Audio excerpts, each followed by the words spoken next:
Hi, everyone. Welcome to Café IBTTA. I'm Pat Jones. My guest today is George Zilocchi.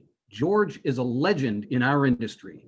He's served many years of senior level experience in transportation and tolling, having served as executive director of the Garden State Parkway, now a part of the New Jersey Turnpike Authority.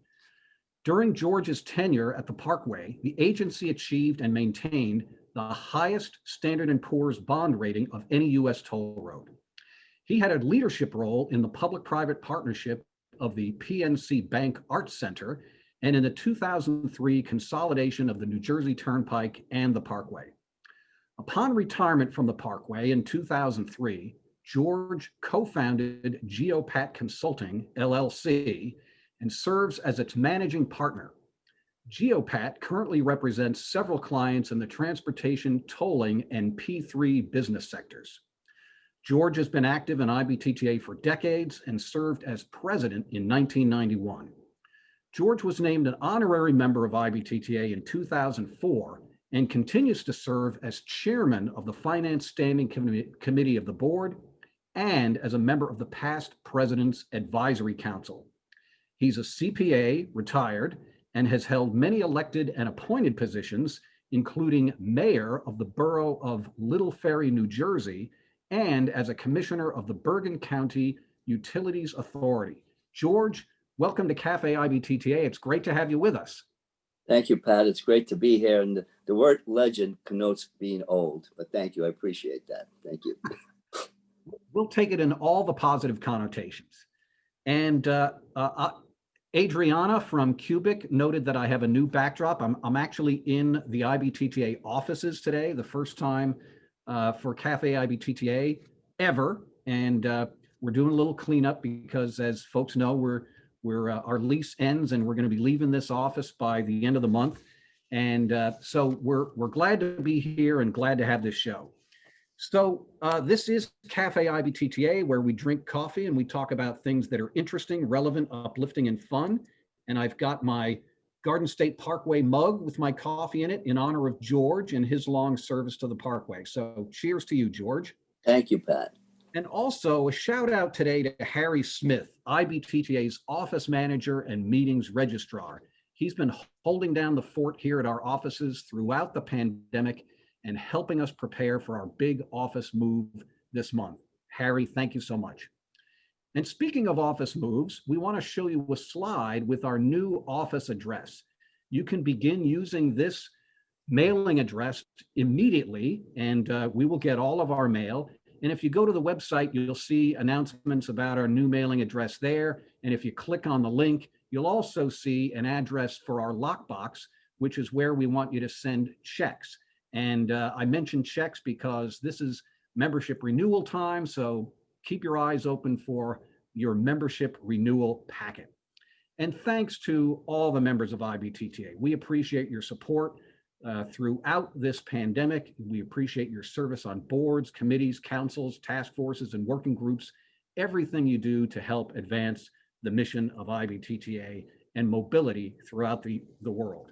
Well, we are taking your questions and we want to get you engaged right away. Use the chat function and select all panelists and attendees and tell us right now, give us one word or phrase that describes your feelings about Frank Sinatra, all right? Okay. One word or phrase that tells us your feelings about Frank Sinatra. Old Blue Eyes, the chairman of the board. What do you got for us? All right. So, legend. Yeah, exactly. Just like George. Gentleman, best ever, smooth, Hoboken, New Jersey. He did it his way. Classic, bad boy. Fly me to the moon. Yeah. Jersey boy, like George. Yes. Frank is quite a guy, and we mentioned Frank Sinatra because George has a connection with Frank, and we're going to get to that a little while later. So thanks for all those comments about Old Blue Eyes. And George, let's get down to business here. So okay. We talked about your service with the Garden State Parkway. You spent a good portion of your career working there, And like a lot of people in our industry, I'm guessing that the toll industry was not something you set your sights on as a young accountant. Tell us how you got to the Parkway. Well, I guess to put it plainly, but I'll explain more, it was being at the right place at the right time. You're correct. I didn't even know the Parkway existed.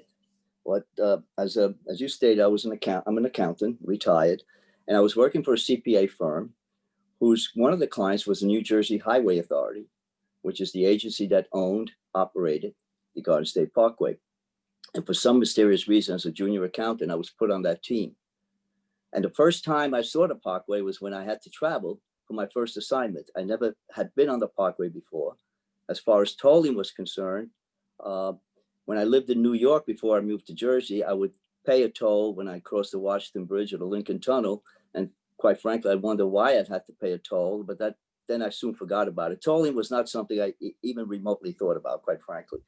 But I was assigned to the Garden State Parkway. And the minute I walked into that building, something struck me and I said, I like the atmosphere here. I like what's the enthusiasm and all. And I started to learn more about the Parkway and the toll industry. And it really was possessing me. I continued to be on the audit team of the Parkway for 1963, 1964, 65, and 66. The last 2 years was a senior in charge of the audit. But what really turned it around for me was in 1967, when you work for a public accounting firm, you have various clients you're assigned. But then there's a gap sometime during the year where you don't have to go to any of them. So you go to the main office and do odds and ends. And this was June of 1967. And during lunch, I went out and took a nice walk around the streets of Newark. Back then you could do that. And I bumped into someone which completely surprised me. It was the individual who had the chief accounting job at the Parkway, which I interacted with mostly in the course of my audit. And he informed me that he had left the Parkway. He was no longer with them. So I immediately went to a payphone. For all you young people here, they had no cell phones back then. A payphone is something you put a coin in and you dial and you call something. But I'll explain that more in a future event. And technology. Yes, I called the Parkway. I expressed my interest. They had me in for an interview. And on July 31st, 1967, I was hired as the assistant chief accountant. And I was with them until I retired on September 1st, 2003. All right. Wow. That's a great career. That is you were invested. You were really invested in the Garden State Parkway. But if I hadn't been on that spot in that time, Pat, I never would have known the job was open. I probably never would have worked for the Garden State Parkway. So. Yeah. Happenstance, luck, good fortune. Yeah. We're glad that happened. Hey, George, as part of your career with the Garden State Parkway, you were also in the entertainment business. Yes. Saw the Garden State Arts Center, which I think is now called the PNC Arts Center or PNC Bank Arts Center. Tell us about that. And you've got a couple of stories there, maybe including Frank. Well, first of all, I know uppermost in people's mind, the question comes, what did a toll agency have to do with the entertainment center, an entertainment facility? And what happened was when the New Jersey Highway Authority was created in 1952, part of the Enabling Act, in addition to being responsible for the construction and running of the Garden State Parkway, it allowed the agency to develop recreational facilities along the right way of the Garden State Parkway. And we had an executive director back in the 60s, early 60s, a man by the name of D. Louis Tonti, who was past president of the IBTTA in 1958. And he was a lover of the classics and all that opera, symphony, and he wanted to build an amphitheater. And he saw that loophole in the Enabling Act. He convinced the governor at the time to do it. It followed with a very heated political controversy. And finally, it was settled that we were allowed to do it. But the legislature amended the Enabling Act and said no similar facilities can ever be built again without the prior approval of the legislature. But anyway, the Arts Center took off. It was constructed between 1966 and 1968. It was designed by the famous architect Edward Durrell Stone. And it opened on June the 12th, 1968. It opened with the Philadelphia Symphony Orchestra. Its capacity at that time was 9,500, which was 5,000 seats under the roof and 4,500 spaces on the lawn because there was a big lawn behind that you could see. Some places you needed a telescope, but you could see the stage anyway. But then when the rock shows started getting more popular, because the regular shows, the people would go with their lawn chairs and blankets under the stars, be eaten up by mosquitoes, but watch the show anyway. And then when the rock stars came, we increased the capacity of the lawn by another 1,000. So it was 10,500 because people going to rock shows didn't bring lawn chairs, didn't bring blankets. They just stood up and jump, and they didn't care how close they were with each other. And we functioned quite successfully. In fact, we always were mentioned throughout our history as one of the top 10 entertainment summer amphitheaters in the country, in the entertainment magazines and all that. We were very successful. One of our primary attractions was Frank Sinatra, which I'll say a little more later. But what happened was it was so successful, and there was only a few facilities at the time, that the other venues, other entities saw that, and they started building more amphitheaters, and they popped up like mushrooms with far greater capacity than what the Arts Center had. So now we had we didn't become competitive. The major stars would not come to our facilities because they go where they could generate more ticket revenue and all that. So we would get the stars on the way up and the stars on the way down. So we had to do something. The solution was expansion of the facility. But at that time, the Parkway had some limited resources in the capital program, just enough barely to hold its own on the road. So we couldn't take money out of that. So the answer was simple: privatize it. Have someone come in and operate the facility, pay rent to the New Jersey Highway Authority, and also put the necessary capital funds to expand the capacity of the facility and make it so it could compete. So they did it. It happened in 1996 was the first year. We entered into a 22-year lease. It was a procurement process, of course. And they expanded the size of the facility from 10,500 to 17,500. So now it could compete. Right. So George, yes, I'm anxious to get to Frank Sinatra. Okay. You got to tell us that story. Frank Sinatra appeared many times at the Arts Center. He was a very interesting person. He could be the nicest person you could ever meet, or he can be a person you didn't want to go close to, depending on his mood. But he was very generous. We have a foundation at the Arts Center, which we raise money to put on free daytime shows for senior citizens and school children. And he allowed us, which in the entertainment business doesn't happen too often. He allowed us to put a donation factor on the ticket, which he would not share in. He would not get a penny out of it, to help us raise money for the foundation. He was a very interesting man. And as soon as he got backstage, you knew what you were in for, and you knew if whether to stay away from him or have a good time with him. But he was a fantastic performer. And you know what amazed me most about Frank Sinatra? I used to go to his show, all his shows, but I never sit in the seat to watch a show because I can visualize anything that could go wrong. I wouldn't enjoy it. I would just walk around, and I look at the audience, and he attracted audience from every age range, from age 70s to 20s. I mean, everybody just loved this man. He was such a fantastic performer and a very interesting man to have met. Yes. That's great. Well, we are taking your questions, and here's a question from Rush Wicks. He asks, George, what were the lessons learned from the New Jersey experience in installing E-ZPass 2 decades ago? And so talk to us a little bit about that. How did that come about? And, what are some of the lessons learned? Well, first of all, the Parkway started the E-ZPass installation in 1998. And it was working with the New Jersey Turnpike and the South Jersey Expressway Authority. And there was many differences, one of the biggest problems was there was some crazy ideas of how it would be funded. There was even a thing that it'd be funded by violations, which was ridiculous and all that. But listen, we learned one thing, that we couldn't work in a vacuum. We had to work together with the other agencies. We ran into our technology problems. We ran into various other problems. We had fiber optic installation problems and all that. But we survived. Hard work. It wasn't easy. And the key was not to work in a vacuum. because New Jersey had 3 other toll roads, and we had to work together and be compatible with each other. Right. We are taking your questions for George Zilocchi, and I've got another question for you, George, while we're waiting for others to submit theirs. You're a history buff, and you have taken a very special interest in the Civil War and Gettysburg. And like you, I've read the book. Ah, there you go. There's your. Put my hat on for that one. There you go. I've read the book "The Killer Angels" by Michael Schura, and tell us a little bit more about your interest in Gettysburg and the visits you've made. I became interested in the Civil War in my early teens when I went to see the movie Gone with the Wind.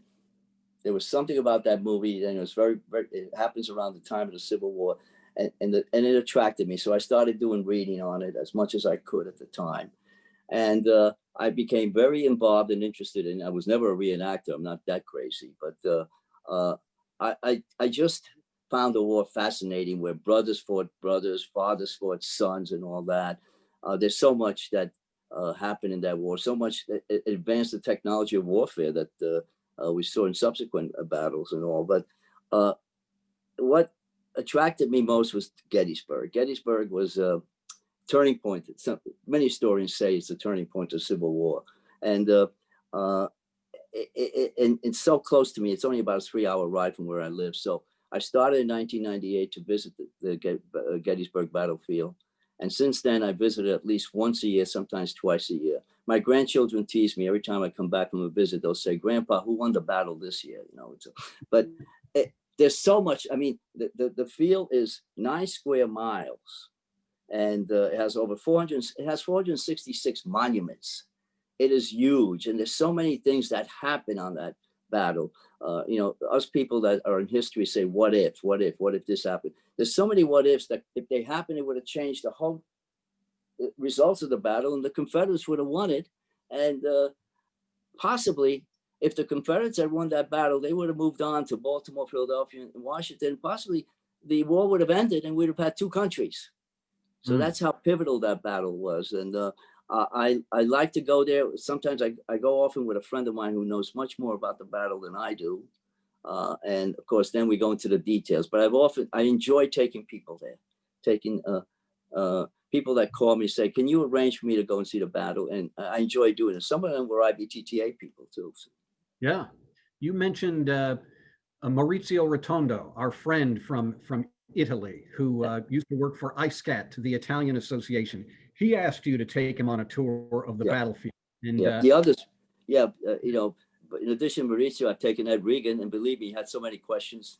We didn't see as much of the battle as we could have, and Carrie Witt and Jamili. But Maurizio called me one day. He was on the board of directors, and he said, "George, I'm planning on going to the summer to tour the United States with my family, and I want to visit Washington, Philadelphia, New York, Boston. But between Washington and Philadelphia, I want to stop at Gettysburg. Can you arrange it for me? Can you set it up for me? Can you tell me where I could go to hotels and all that? And also, he said, "Can you set up the guide for me?" And I said, "Sure, I'll do all that." And then he said to me, "Would you join me there?" I couldn't say no. When someone from Italy is interested in the Battle of Gettysburg and wants to come there, it's very difficult to say no. And we spent 2 days there, which I always recommend. You should go if you go there for just 3 hours, which is a basic tourist tour. It's nice, but you're wasting your time. And at the end of the second day, we were out to dinner, and I asked him. I said, "Maurizio, I have to ask you this question. Why would anyone from Rome, Italy, be interested in the Battle of Gettysburg of the American Civil War?" And his answer I will never forget in my life. He said, "Because the results of that battle shaped the world we live in today." And that was really a fantastic reply that I will never forget. Very powerful. Yes. George, we have several questions relating to your service and your history in IBTTA and some of your favorite moments. I just, to consolidate them, I just want to ask you, tell us a little bit about your service in IBTTA and how it's changed over the years. Oh, God. I can answer that question so gladly, Pat. Perhaps I might need more than one Café to answer that question, but I'll try to be as brief as possible. First of all, I go back to the IBTTA. I started in 1983. That's the first conference I attended. And like you said in the introductions, I was president of the IBTTA in 1991. To see how the IBTTA has changed, it's good to see how it came about, where it was, how it is today, and where it's going. I mean, my favorite historical figure, Winston Churchill, once said, a nation that forgets its past has no future. You always should look to the past. And the IBTTA, of course, started in 1932. It was called the American Toll Bridge Association. It adopted the name of IBTTA, International Bridge Tunnel and Turnpike, in 1964. Back then, until the late 80s, the IBTTA was mostly involved with putting on conferences. Nowhere near the type of conferences we have today. The biggest one was the annual, but it had a lot of small conferences that related more to operate, where the agencies would come and share their operating activities and all that. And that basically was the function of the IBTTA. Back in the late 1980s, it started getting involved in ETC and recognizing that that was important to the industry, and started going into more presentations on technology. It had a couple of fantastic conferences in New York in 1990 and 1995 with exhibitors and all that. And of course, in the 1990s, early 1990s, started getting involved in the advocacy program, where we created the position of Director of Government Affairs, and which was held by our very dear friend, Neil Gray, until recently. But it wasn't until the new millennium that things started to move. And Pat, don't get mad at me, but it's not a coincidence that it started to move when you came on board, okay? And you had a lot to do with it, but you could only do so much. You have a fantastic staff, and you were able to generate interest from the members and all that. And look what we have today since we started that trend in the last 15 or so years. We have now the Toll Miner, which is a fantastic program. I wish I had that access when I was in charge of the Parkway, and it's only going to get better. We have all these technology conferences that we're addressing all the needs of the members of the association and all that. We have the advocacy program, which is doing fantastic, and we have the foundation. The foundation was created. We have a leadership academy that educates the future leaders of the association. We have the scholarships, which encourages people to get into our industry, the transportation industry. And we have the service project, which I recommend everyone have the opportunity to go when it comes back again. And we have so much participation from the members. It's incredible. I mean, the last time I looked, we have 11 committees and 5 consuls. And some of the consuls, like the young professional consuls. In my days, when you were young and you went to an IBTTA meeting, the body language was very clear. Sit there and keep your mouth shut and learn. Now we're bringing the young professionals in, and we're saying, you not only learn, but tell us what you think, okay? Right. And we have this new one that was set up this year, which the title escapes me, about social justice and all that. You can help me on that, Pat. But we have the woman in tolls. Now that fascinates me. And I know Mary Jane is going to like what I have to say. I said earlier that the association was created in 1932. The first woman president of the IBTTA was 1997. That's 65 years after the association was created. Not that I'm in history. I'm not too long, George. It took too long. Took too long, far too long. And the first woman president was 1997. Lisa Callahan from Kansas Turnpike. She opened the door slightly, and I have to tell, she had some innovative ideas, but she was challenged, and it was not a happy period. But she opened the door slightly. Then 2 years later came Mary Jane O'Mara. She not only opened the door more, she took it off the hinges. There was no door anymore. We all know, when Mary Jane is on a crusade, don't get in her way. And she really opened up a lot of opportunities. And now we have Susan Busfalo in 2008, Emma Stocci in 2017, and something very interesting is going to happen soon. In 2022 and 2023, 2 years in a row, we're going to have women presidents, Diane Gutierrez-Garcetti and Patty Rapstello. So there's so much to be proud of there, the advancement of women. It was so long overdue, and it's not going to end. It's going to get even more because they have so much to contribute. In fact, Mary Jane is getting an award later this month from American Road and Transportation Builders Association, continuing her leadership in recognition of women in the industry. You know.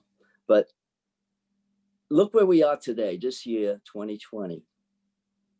You know, when the awful pandemic hit, Pat, you and the IBTTA could have taken the position, look, we're going to sort of go underground now, wait it out, and when it's over, we'll pick up the pieces and move forward. And thank God you didn't do that. You did a fantastic job. I just told you when we were getting ready for this, I've lost count how many webinars you've had and all that, and how many you're still having. And you've maintained that communication between the members and the association, which is so critical. You know, Rob Horst said about 3 weeks ago, who he's chaired the membership committee since 2016. He said, you attract members by giving them value. And they have the value. I mean, the membership since 2016 has grown by 53 members or 26%. That's a fantastic growth. Even this year, in this pandemic, right now, we have a net increase in members of 3. Well, not that small number, but think about it. It's the pandemic. We probably could have lost much more than just have a gain of 3. And I have to take my hat off to the platinum sponsors, who each contributed $40,000 for sponsorship, and in return, they get recognition and all that. And they haven't gotten the recognition that the sponsorship arrangement calls for. And yet not one of them has asked for a refund. Not one of them has asked for a partial refund or full refund. So the spirit of this association is so great, so fabulous, that the future is great. Now, next year, I mean, and I have to commend our wartime president, Mr. Samuel Johnson. He's done a fantastic job. Yes, the wartime president. Amen. Right. And now we have 2021. It's going to be challenging. There's no question about it. We have a great guy coming in as president. I know him very well. He's a good friend of mine, Mark. He's going to be up to the job. I know that. But you know, the future is great. And I'm going to conclude this portion of it. I spoke too long, I know. Is that, again, quote my hero, Winston Churchill, who said, you know, success is not final. Failure is not fatal. It's the courage to continue that counts. And the IBTTA has shown that it has the courage to continue, and it will count. So I'm very optimistic about the IBTTA. Wow, George, thank you so much for those wonderful comments. And I think, you know, now we have the video that we've been looking for of testimonials, you know, to send to the members, you know, to encourage them to renew their membership. I mean, I was thinking we'd need to get 4 or 5 or 10 people in a video, but we've got you know, you put your finger on the pulse of the association and the energy. And somebody asked a question recently in the comments, you know, what is it that gives you excitement? Where do you draw your strength and your excitement about being in the industry? You know, you've probably been in this industry in IBTTA longer than any other member of IBTTA. So where do you get that excitement, George? I get the excitement because the challenges that the association gives us, you know, and they keep us informed, and they challenge us to think and all that. But one thing about the IBTTA, I'm kind of out of it now a little bit. I'm not involved in running an agency and all that. But one thing of big value to me of the IBTTA was the friendships I've had and developed. People that I often think back and say, people that are so close to me, that I so much admire, I never would have met them if it wasn't for the IBTTA. And that to me is irreplaceable. You mentioning family makes me again think of our wartime president, Samuel Johnson. And Samuel continually emphasizes the notion of family, that IBTTA really is a family, that people care for one another. It's a relatively small industry. You know, people see, you know, move from agency to consultant and back again, and they're always willing to help one another. And the other thing I love about what Samuel has done in his leadership as wartime president this year is he knows that we can do these things, we can succeed if we work together. And he signs every one of his emails with the word together and with an exclamation point at the end. George, I'm just going to pause for a minute while I make a couple of announcements, and then we'll swing back to you for some final thoughts. So we have webinars coming up. You can find them all on the IBTTA website. On October 13th, we have the convergence of innovation and connected, automated, shared, and electric vehicles. And next week, our guest on Café IBTTA, October 14th, will be Nicola LaCorey. She's the Executive Director and CEO of Florida's Turnpike Enterprise. And you can learn about all of the events that are coming up on our website at ibtta.org. George, what final words of wisdom do you have for the members today? I don't know if it's wisdom, but all I could tell the members is you have a great association, great crew running the association, support it, but most importantly, get involved. Don't leave it just up to them. They need your help. Get involved. Beautiful. Get involved. I love that. That's a great mantra, and it's a great charge to the membership of IBTTA. George, thank you so much for being our guest and for giving us some great stories about Sinatra and the Arts Center and Gettysburg. We salute you. And to the members of IBTTA, be safe, keep in touch, and we'll see you down the road. Thanks, everybody. Thanks, George. Thank you, Pat. Thank you so much.